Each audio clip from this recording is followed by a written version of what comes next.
또 한 번은 태자단이 현관을 화양대로 초대의 주연을 베풀고 자기가 총애하던 미인을 불러다 금을 타면 흥을 돋우게 했습니다. 현관은 그 미인의 손이 배꼽같이 희고 고운 곳을 보고 그저 지나가는 말로 손이 참으로 아름답다고 말을 했습니다. 그러자 연회가 끝난 후 태자단이 사람을 시켜 옥전반을 가지고 오게 했는데 쟁반에 올려져 있는 것은 다름 아닌 미인의 양손이었던 것입니다. 쟁반을 들고 온 하인이 말하기를 태자께서는 공의 마음이 들기만 한다면 이쯤은 아무것도 아니라고 하였다고 말을 했다. 현관은 태자단이 자신을 알아두고 몇 차례나 후하게 대접해준 데 크게 감동을 했습니다.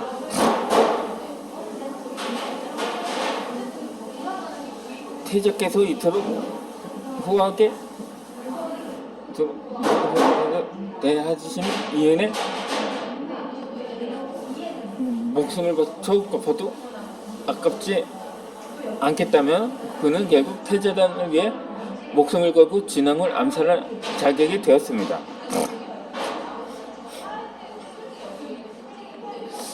다른 사람을 도울 때는 다음에 몇 가지를 주의해야 합니다. 먼저 도움을 주면서 너무 솔직하게 말해서는 안 된다는 점입니다. 지나치게 까발했다가는 상대방을 무한하게 만들 수가 있다는 거죠. 그리고 남을 도와준 일에 대해 사방팔방 떠들어 다녔어도 안 됩니다. 또 한 번에 지나치게 많은 도움을 주느라 상대에게 부담감을 줘 교제가 끊어지는 일이 생겼어도 곤란하다는 거죠. 마지막으로 호의를 베풀 때 상대를 선택하는 데도 신중해야 합니다. 아무리 먹어도 배부름을 모르는 늑대처럼 만족할 줄 모르는 사람이라면 도움을 줄들 아무것도 돌아오지 않을 수도 있습니다.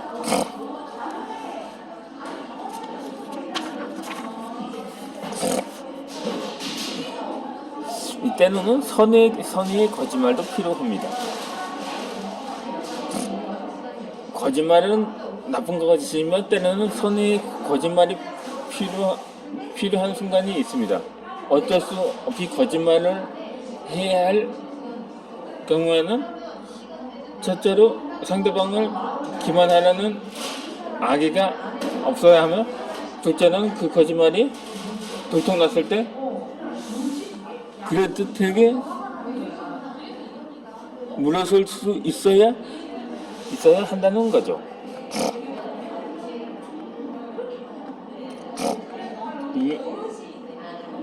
어떤 필요에 의해 혹은 직언을 하기가 어려운 것도 그 사람들은 때로 자신들의 진정한 속내를 숨긴 채 결과 겉과 속이 다른 말을 하기도 합니다. 영국의 생물학자 다윈은 농담 반 진담 반으로 대자연은 기회만 있지만 거짓말을 한다고 말했습니다.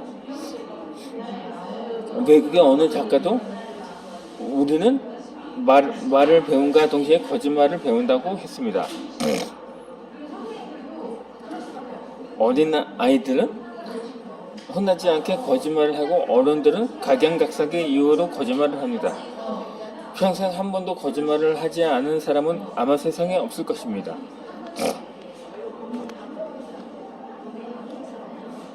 거짓말은 곧 사실과 진상을 덮어 감추는 것이기에 하라고 일부러 부추길 수는 없지만 원만한 교제를 위해서나 난감한 상황을 모면하기 위해 혹은 기타 여러 이유로 거짓말을 해야 하는 상황이라면 거짓말도 하나의 처수법이 될 수 있다는 거죠.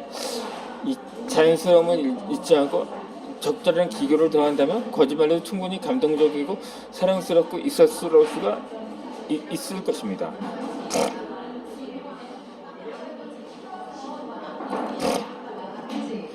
1980년대 중반에 유명한 피아니스트 호로비츠가 백악관에서 연주회를 가졌는데 당시 레이건 대통령과 영부인 낸시 여사도 그 자리에 참석을 했습니다. 연주회가 끝난 후에 레이건 부부는 축가를 위해 무대로 올라갔습니다. 그때 무대에 오르려던 낸시가 실수로 무대 아래 꼬박은 속으로 발을 헛디고 말았습니다. 관중석 여기저기 웃음이 터져나왔고 당황한 낸시는 서둘러서 괜찮다고 말했지만 웃음소리는 오히려 더 커져만 갔습니다. 그때 레이건 대통령이 조용히 앞으로 걸어와 낸시에게 이 방법은 내가 분위기를 설렁하게 만들어서 박수를 필요로 할 때 쓰기로 하지 않았냐며 말을 했다고 합니다. 이러한 레이건의 재치 있는 임기응변에 순간 갈채가 쏟아졌습니다. 웃음바다였던 장내의 분위기가 바뀔 수 있었던 것은 레이건 대통령이 즉석에서 내뱉은 거짓말 덕분이었습니다. 이 레이건의 거짓말이 부인의 실수를 마치 미리 준비된 행동처럼 보이도록 만든 것이죠. 이처럼 재치 넘치는 이 한마디가 실족에서 비롯된 무한함을 덜어주었고 오히려 실수를 오히려 사람들이 감탄할 만한 유머로 둔갑시켰던 것입니다. 만일 레이건의 거짓말이 영부인의 크지도 작지도 않은 실수를 덮어주었다고 한다면 거짓말을 적절히 이용하는 것도 때에 따라 치명적인 결점을 해소시켜주는 놀라운 해결책이 된다고 말할 수가 있습니다.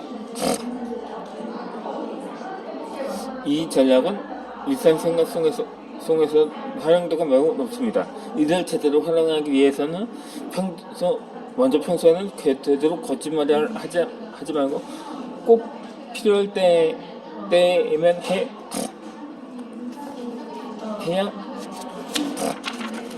해야 한다는 것입니다.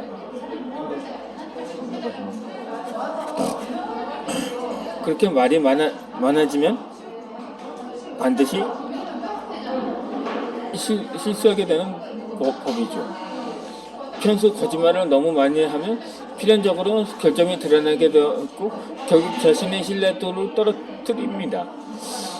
그러므로 한번 신용을 잃으면 이후로 거짓말을 할 수 있는 가능성을 잃게 됩니다. 그 이유는 간단한데 왜냐하면 사람들은 내가 갈pit하면 거짓말을 늘어놓는다는 것을 알고 있기에 내가 하는 말 믿으리 없고 설령 내가 하는 모든 말이 진짜라고 해도 믿지 않으려들 것입니다. 그러니 거짓말이라면 오직 말을 너무 많이 하다 보면 어떨 때는 스스로 헤어나올 수 있는 지경에 빠져 거짓말을 하게 되고 그걸 진짜처럼 보이기 위해 마치 두 번째, 세 번째, 네 번째 거짓말을 할 수밖에 없게 되는 상황에 놓이게 될 수도 있다는 거죠. 그렇게 해서 이번에 언급할 말에 도움이 될 만한 기회문난 몇 명의 실전 사례를 소개해 보도록 하겠습니다. 그러니까 이 선의의 거짓말이라도 지나친 과장은 곤란합니다. 남편이 밖에서 지나치게 술에 취해 들어오면 아내는 당연히 화가 날 것입니다.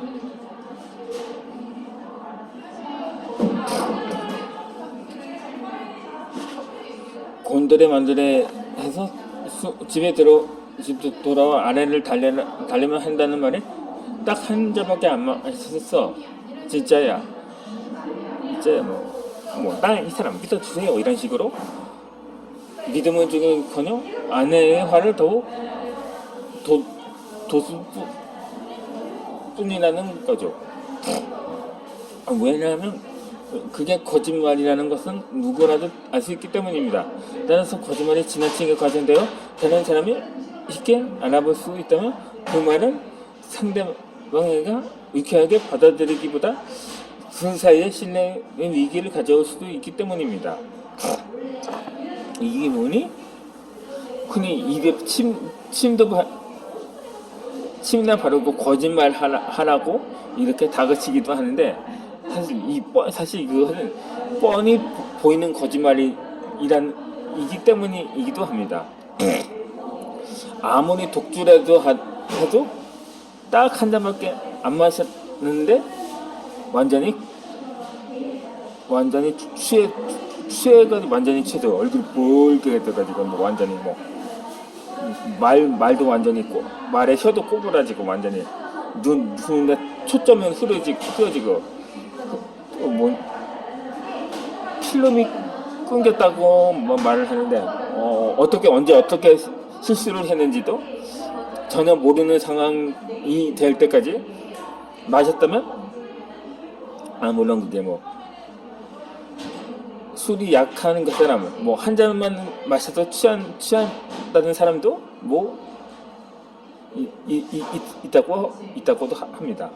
그렇지만 취했다가 이번에 약간은 제가 예전에 한 친척집에도 어느 정도 친척집인데 조금 어느 경제적으로 좀 여유 있는 친척이었는데 그때 한 양주잔 오렌지 주스처럼 생겼는데 딱 한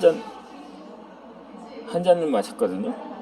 아니 원래 두 잔인데 뭐 양주잔이래 뭐 하는 건 두 잔이면 보통 소주잔으로 치면 한 잔 정도는 되거든요.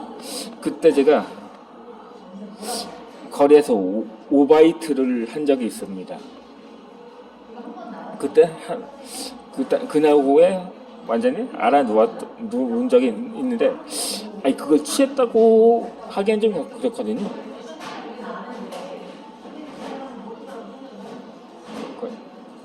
취해서 막 흔히 말하는 것처럼 뭐 한 말 또 하고 마음대로 뭐 혀는 꼬부라지고 뭐 중국말을 하는지 영어를 하는지 상대방이 못 알아들을 정도로 그렇게 취한 것은 아니었기 때문에 그러니까 그 유형이 있거든요.